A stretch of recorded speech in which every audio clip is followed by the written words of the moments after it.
From being at the forefront of the anti-vax propaganda to repeatedly saying the N-word on his podcasts, Joe Rogan has a very strong resume when it comes to being problematic. And this time, he's doubling down on his racist comments about Jewish people. The podcast host, Joe Rogan, is now facing criticism after he pushed the anti-Semitic trope that Jewish people are, quote, into money.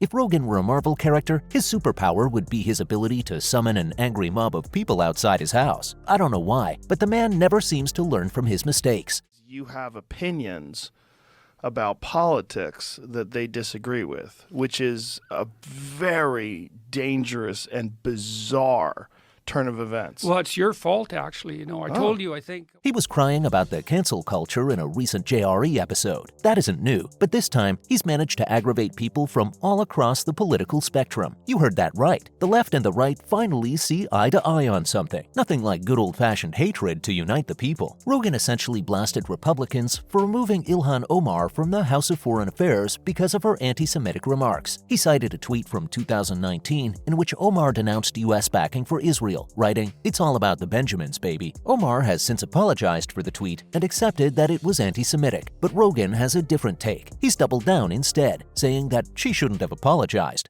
Ilhan Omar, where she's apologizing for talking about it's all about the Benjamins, which is just about money. She's talking about money. She shouldn't have apologized. I'll go ahead and say not an anti-Semitic statement. I don't think that is. It's about Benjamins or money. And he did that in the most ludicrous way possible. He said that the idea that Jewish people are not into money is ridiculous. That's like saying Italians aren't into pizza. The idea that Jewish people are not into money is ridiculous. Listen. That's like saying Italians aren't into pizza.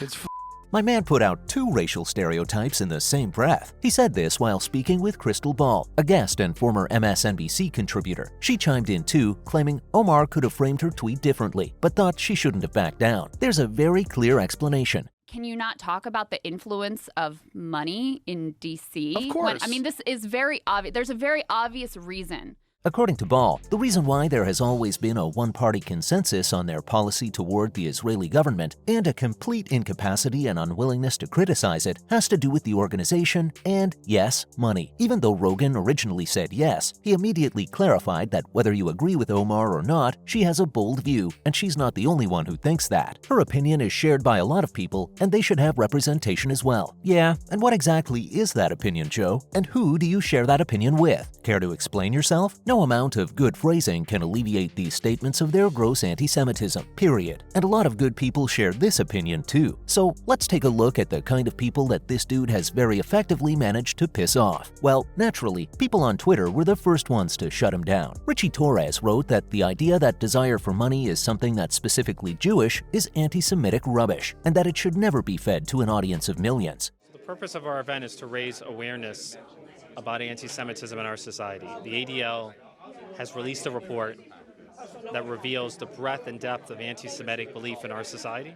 Remember that Rogan previously made jokes about Jewish people controlling the media, so this isn't just banter. Also, ADL Chairman Jonathan Greenblatt called out the fact that his comments aren't just jokes. He said that it is disturbing that at a time of escalating anti-Jewish violence, when a growing number of Americans believe in anti-Semitic conspiracy theories, he would utilize his enormous platform to spew anti-Semitic cliches about Jews and money. Greenblatt went on to say that people have used these stereotypes to disseminate hateful myths about the Jewish people for millennia. It doesn't matter if Rogan is a comedian, his words are serious. David Baddiel, a British author and comedian, noticed how upsetting it is when a racist lie about Jews is just said so effortlessly. Right, so for me, it's an accident of birth that the racists hate me for, and so therefore it's racism.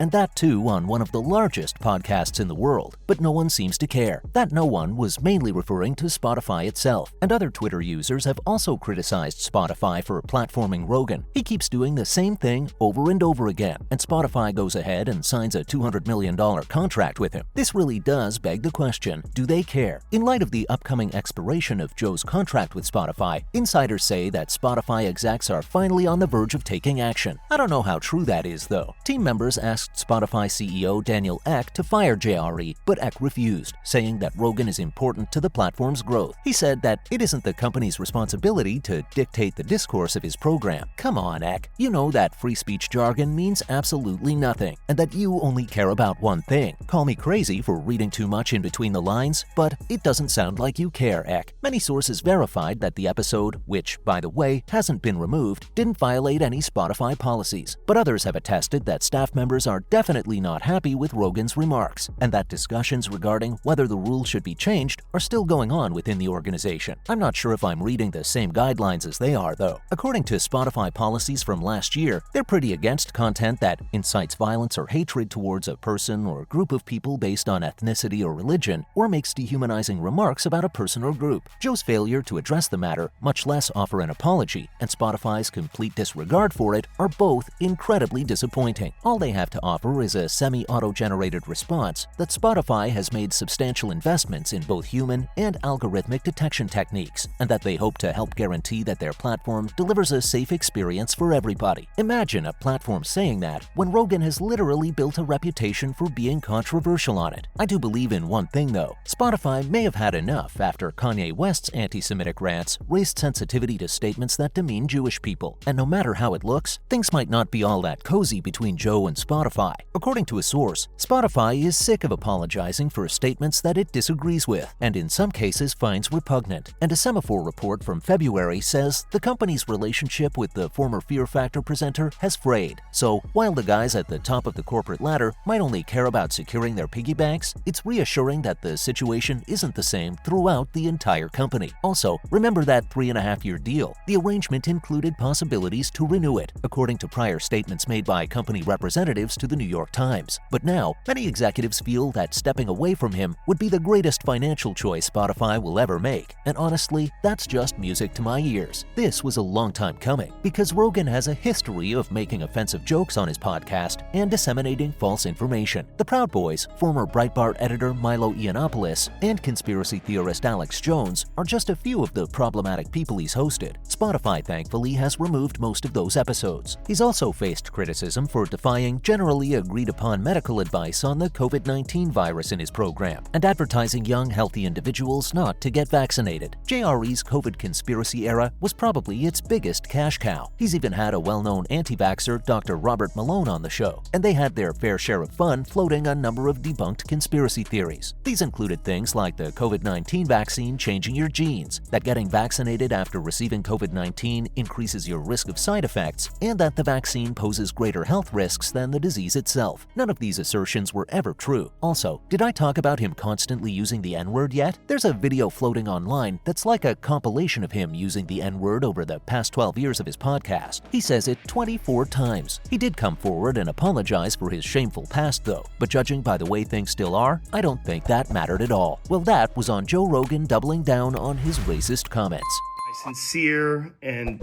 humble apologies. I wish there was more that I could say.